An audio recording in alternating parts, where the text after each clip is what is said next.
नमस्कार। हरिओमी टीवी के इस खास प्रोग्राम में एक बार फिर आपका स्वागत है। आज हम चर्चा करेंगे महम की। महम का नाम आते 24सी का वो चबूतरा याद आता है जहां बड़े से बड़ा विवाद चुटकियों में हल कर दिया जाता था। महम के चुनाव का नाम आते ही 90 का दशक वो याद आता है जब महम की हिंसा लोकसभा में गूंजी थी, यहां तक कि राज्य की सरकार भी पलट गई थी। एक बार फिर महम चुनाव के मुहाने पर खड़ा है, लेकिन इस बार हालात बदले बदले हैं। जो दिग्गज महम का दंगल लड़ते रहे हैं, इस बार वो अपने लाडलों को आगे कर रहे हैं।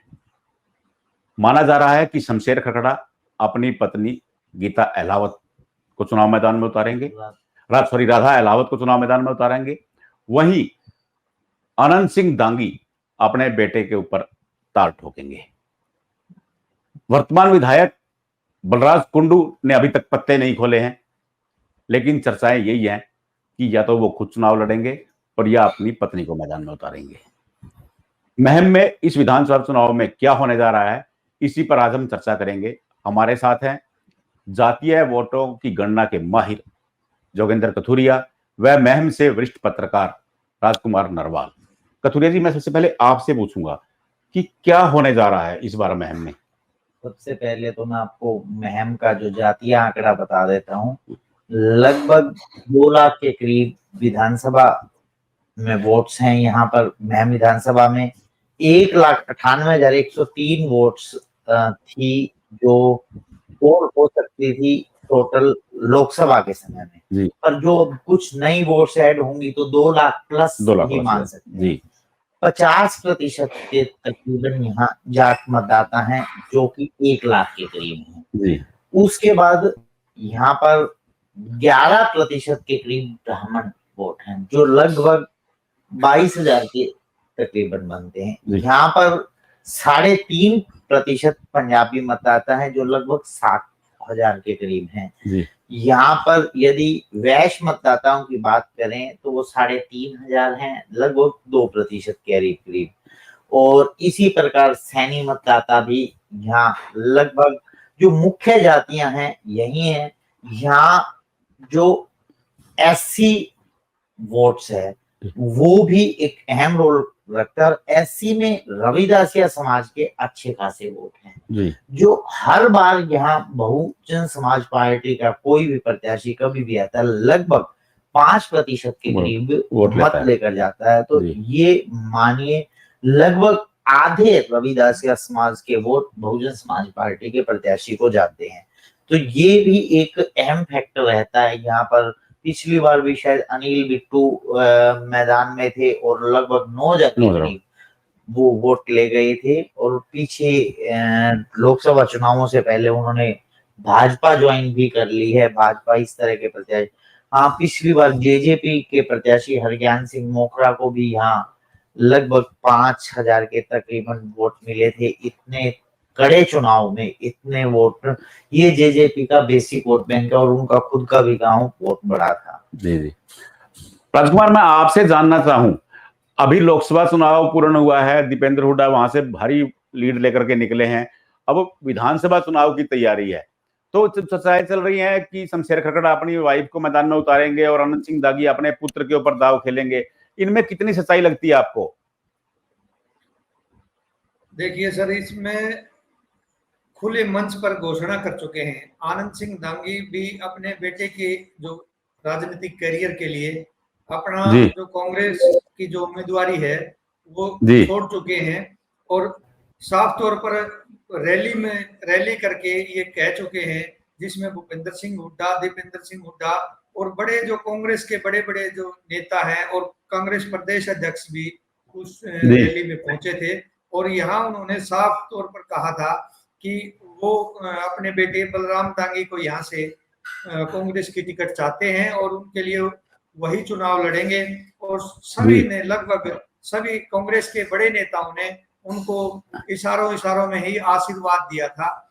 और लेकिन यदि अगर भाजपा की टिकट की बात करें तो यहाँ से शमशेर खरखड़ा एक बड़े नेता हैं और यहाँ 2009 में निर्दलीय के तौर पर चुनाव मैदान में आए थे। और उसके बाद 2 बार बीजेपी की टिकट से चुनाव हार चुके हैं। तो उनकी हार के बाद उन्होंने, अब हो सकता है कि उन्होंने पहले से ही ये अंदाजा लगा लिया था कि भी 2 बार जो उम्मीदवार हार चुके हैं उनको शायद टिकट उसकी कट जाए, तो इसलिए उन्होंने अपना पहले से ही दावा छोड़ दिया।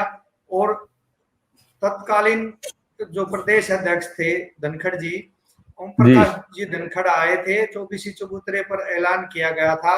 और सांसद हैं अपने जो पूर्व सांसद है रोहतक से अरविंद शर्मा जी भी वहां मौजूद थे, मनीष ग्रोवर जी की भी मौजूदगी में कई बड़े नेता बीजेपी के नेता थे और प्रदेश अध्यक्ष भी उस टाइम के थे। तो उनकी मौजूदगी में शमशेर खरकड़ा ने अपना दावा छोड़ दिया था और कहा था कि अब उनकी पत्नी राधा एलावत अगले चुनाव में उम्मीदवार होंगी, और इसको भाजपा ने भी स्वीकार कर लिया। और आज राधा एलावत गांव-गांव जा रही हैं और मतदाताओं से सीधा संपर्क कर रही हैं। तो ये मान करके चले कि वैसे तो समीकरण क्या होते हैं, वो टिकट आवंटन का जो समय आता है तो कई चीजें, कई फैक्टर काम करते हैं, लेकिन अब फिलहाल अगर बीजेपी की बात करें तो राधा एलावत जो है भाजपा की उम्मीदवार हो सकती हैं, और कांग्रेस की बात करें तो बलराम दांगी कांग्रेस के उम्मीदवार हो सकते हैं। लेकिन इस बात से भी इनकार नहीं किया जा सकता कि यहाँ दूसरे उम्मीदवार भी दावेदार हैं। बीजेपी की अगर बात करें तो महंत सतीश दास जी भी इच्छुक है यहाँ से चुनाव लड़ने के बीजेपी की टिकट से और रामचंद्र जांगड़ा भी लगातार महम हल्के में सक्रिय रहते हैं। वो उनका मतलब पैतृक हल्का है इसलिए सक्रिय रहते हैं, या उनकी ऐसी कोई चुनाव लड़ने की मंशा है या किसी को वो चुनाव लड़वाना चाहते हैं, वो काफी सक्रिय रहते हैं। और अगर बात करें कांग्रेस की तो कांग्रेस के इस जो आनंद सिंह दांगी है उनके मुकाबले में आज तक किसी ने महम से कांग्रेस की जो टिकट की दावेदारी पेश नहीं करी थी। पहली बार ऐसा हुआ है कि एक जो धड़ा है, एक कांग्रेस का एक गुट है जो डीआईजी निदाना गांव से ताल्लुक रखते हैं, वैसे तो आसी के रहने वाले हैं, लेकिन उनके पूर्वज जो है निदाना से हैं, अरुण नेहरा जी। तो अरुण नेहरा जी का भी नाम आता है और उनके जो यहाँ समर्थक हैं वो चाहते हैं कि डीआईजी अरुण नेहरा यहाँ से कांग्रेस की टिकट पर चुनाव लड़े। और हाल ही में इनेलो के जो प्रत्याशी रहे पूर्व में, वो फिलहाल कांग्रेस में है राजवीर सामनिया जी। राजवीर सामनिया जी भी ने कांग्रेस की टिकट की दावेदारी पेश कर दी है। और खरेटी गांव से हैं डॉक्टर महिपाल जी, वो भी इस तरह की कांग्रेस की टिकट के लिए दावेदार हैं। और सुरेंद्र पवार हैं बलम्बा गांव से, वो भी टिकट कांग्रेस की टिकट मांग रहे हैं। इस तरह टिकट के चाहने वालों की तो लंबी फहरिस्त है दोनों ही पार्टियों में, लेकिन वो समय बताएगा कि टिकट मिलेगी किसको। जोगेंद्र जी, मैं आपसे जानना चाहूं, क्योंकि पूरे महम हल्के का अगर हम लोग लोकसभा चुनाव का देखेंगे विवरण, जो वोट पोल का हिसाब देखेंगे, दीपेंद्र हुड्डा को भारी लीड मिली, लेकिन महम शहर में दीपेंद्र हारे। तो क्या माना जाए कि महम शहर भाजपा की तरफ है और जो हल्का है वो कांग्रेस की तरफ है? ऐसी कोई बात नहीं है। आप पिछले काफी चुनाव उठा लें, लगातार महम शहर में पंजाबी वोट्स की बहुलता है। 2014 के बाद जब से मनोहर लाल खट्टर मुख्यमंत्री बने हैं, महम शहर से भाजपा लगातार जीत रही है। वहां बलराज कुंडू ने भी अच्छा खासा वोट बैंक जोड़ा है। आनंद सिंह दांगी का भी अपना अच्छा खासा रसूख है महम शहर में, परंतु जो ज्यादातर संभावनाएं हैं आज भी विधानसभा चुनावों में, वो भाजपा का प्रत्याशी ABCD कोई भी हो, महम शहर से उसे लीड मिलती है। वो भाजपा का वोट बैंक है, ना कि किसी भी प्रत्याशी का। राजकुमार, मैं आपसे जानना चाहूं, बलराज कुंडू का कदम क्या रहेगा? वो खुद मैदान में आएंगे या उनकी पत्नी मैदान में आएगी? वो क्या करने वाले हैं? बलराज कुंडू ने हाल ही में अपनी नई पार्टी का गठन किया है, हरियाणा जन सेवक पार्टी उन्होंने बनाई है, और जुलाना में भी वो सक्रिय रहते हैं और प्रदेश के अन्य हलकों में भी जाते हैं, और ये स्पष्ट कर चुके हैं कि मैं महम विधानसभा से ही अपना चुनाव लड़ूंगा। हो सकता है कि जो उनकी पत्नी है परमजीत कुंडू, उनको दुलाना से चुनाव लड़वा सकते हैं, ऐसी भी चर्चाएं हैं। तो उनका यहाँ महम विधानसभा से चुनाव लड़ना तय है और वे लगातार महम हल्के में काम कर रहे हैं और मतदाताओं से लगातार संपर्क साध रहे हैं जी। तो बलराज कुंडू जो निर्दलीय के तौर पर फिलहाल यहाँ से विधायक हैं और इस बार भी वो उनकी जो तैयारी है उससे लगता है कि वो कड़े मुकाबले में है। जी, मैं आपसे जोगिंदर जी आपसे जानना चाहूँ, क्योंकि जो महम का स्ट्रक्चर है उसमें चाहे वो भाजपा का उम्मीदवार हो, शमशेर खटड़ा पहले कभी इनेलो में भी थे, तो वो इनेलो का वोट बैंक था पूरी तरह से। देवीलाल यहाँ से चुनाव लड़ते रहे, जब आनंद सिंह दांगी नहीं आए थे तब तक वो इनेलो का कोर वोट बैंक था। उसके बाद वो पूरी तरह शिफ्ट हुआ, इनेलो का वहां नहीं रहा। सतीश दास पहले चुनाव लड़ चुके इनेलो की टिकट पर, उनको ज्यादा कुछ हुआ नहीं। हाँ, लेकिन ये है कि वो एक बड़ा वोट बैंक लेने में सफल रहे थे। तो अब वो क्या इनेलो का वोट बैंक पूरी तरह कांग्रेस के पाले में है? देखिए पंडित जी, आप बहुत काफी समय से राजनीति देखते हैं। मैं आपको बता रहा हूं, 2005 से पहले इनेलो काफी मजबूत थी, क्योंकि हमेशा से जो हरियाणा का चुनाव है वो जाट और नॉन जाट की राजनीति में बटा रहा है। जी। पहले जब भजनलाल जी मुख्यमंत्री होते थे कांग्रेस में, तो जो जाट समाज है वो ज्यादातर आईएनएलडी की तरफ रहता था कि हमारे जो नेता हैं वो देवीलाल जी हैं। बीच में बंसीलाल जी के साथ भी जब हबीबा में सक्रिय हुए तो 1996 में बंसीलाल जी के साथ भी गया। परंतु जब से भूपेंद्र सिंह हुड्डा हरियाणा में मुख्यमंत्री बने, उन्होंने कांग्रेस का लोकदलीकरण कर दिया। जो भी लोकदल के बड़े बड़े दिग्गज चेहरे थे किसी भी जिले के, हर जिले से बड़े बड़े, जो राजवीर सेमैनिया जी अभी बात कर रहे थे, नरवाल जी, वो भी लोकदल से। जो आनंद सिंह दांगी आज बहुत बड़े दिग्गज चेहरे हैं कांग्रेस के, 4 बार के विधायक हैं, एक बार वो मंत्री भी रहे हैं, वो भी कभी लोकदली होते थे। ठीक है, आप आसपास के हर जिले में, हर विधानसभा सीट पर आपको कांग्रेस में बहुत सारे लोकदली मिलते हैं।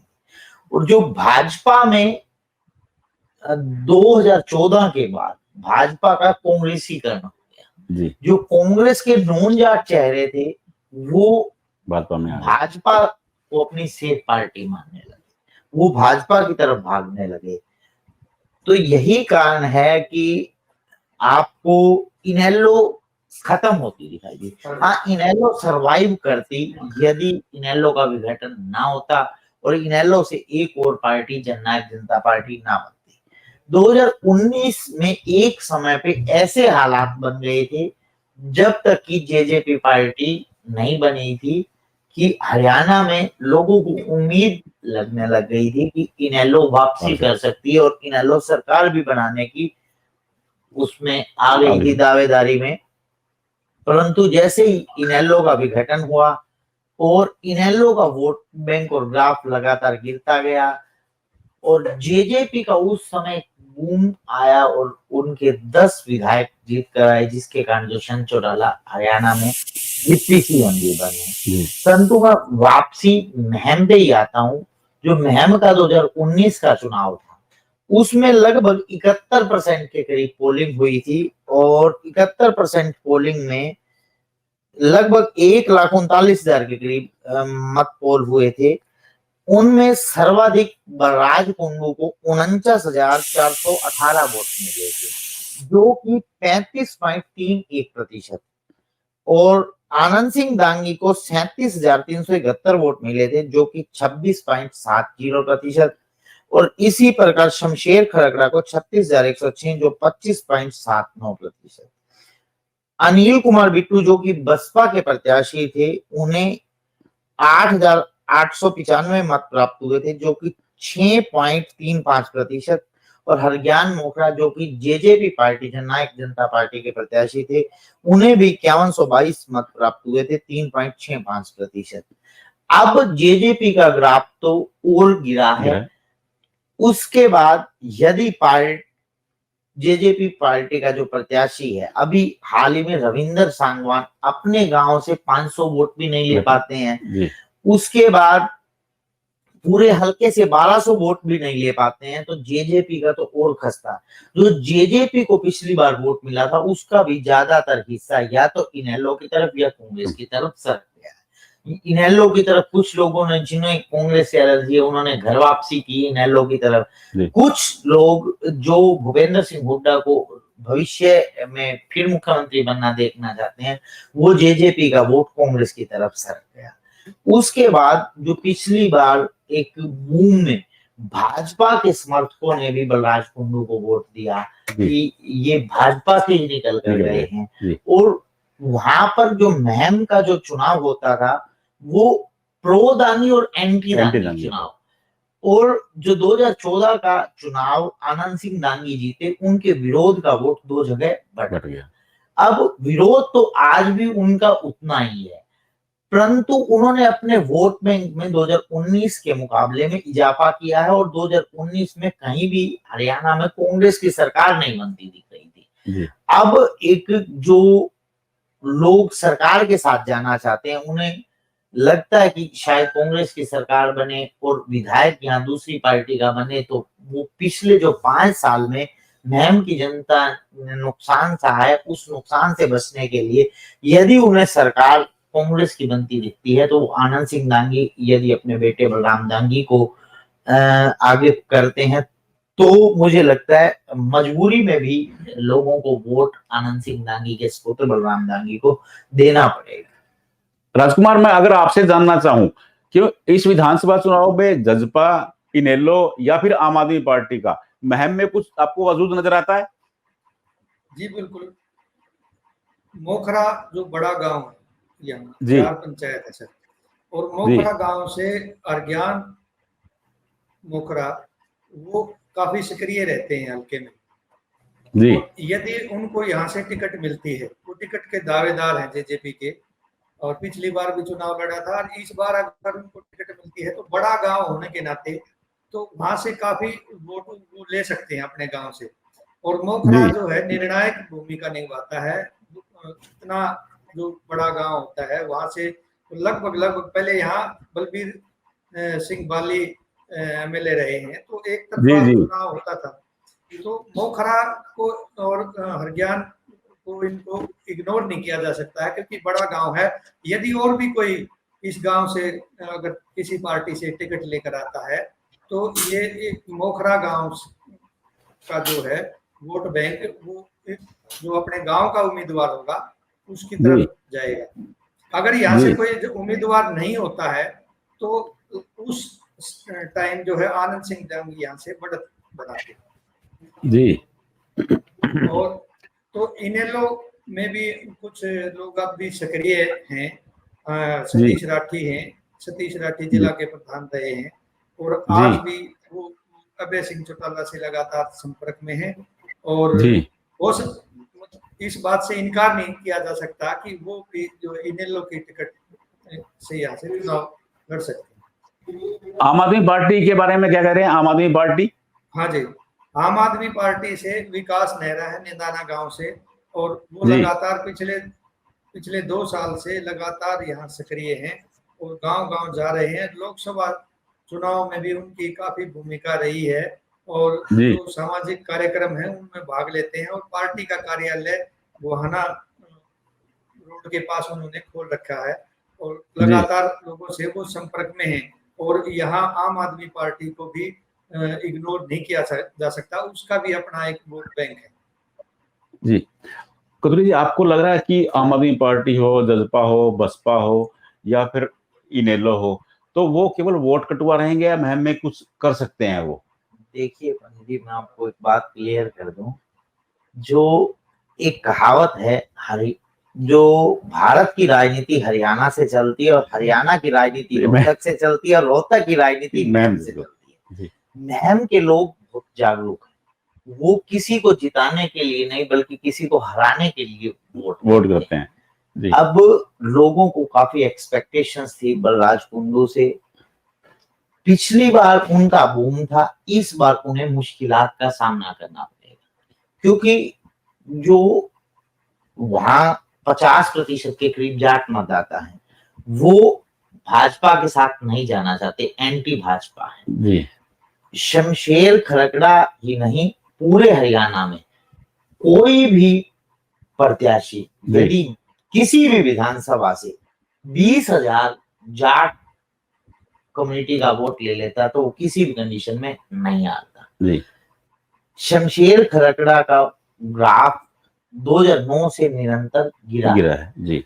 और वो उसका भी एक विशेष कारण रहा कि 2009 के बाद जब उन्होंने 2014 में लोकसभा का चुनाव इनेलो के लिए लड़ा, मुझे लगता है कि ये उनके जीवन की सबसे बड़ी जी। यदि वो 2014 में लोकसभा चुनाव नहीं लड़ते तो शायद वो 2014 में ही विधायक बन जाते, चाहे वो निर्दलीय ही चुनाव मैदान में रहते जी। मुझे लगता है कि शमशेर खरकड़ा का वहां अगर भाजपा में जाना था तो डायरेक्ट एंट्री लेनी थी, वाया आईएनएलडी एंट्री नहीं लेनी थी। तो ये एक बहुत बड़ा फैक्टर है। और एक महम का जब चुनाव होता है, एक नहर है बीच में, उसके इधर के गांव उधर के गांव, उसका भी कंपटीशन हमेशा रहता है कि देखो चौधर उस साइड चली जाएगी, चौधर इस साइड रहनी चाहिए।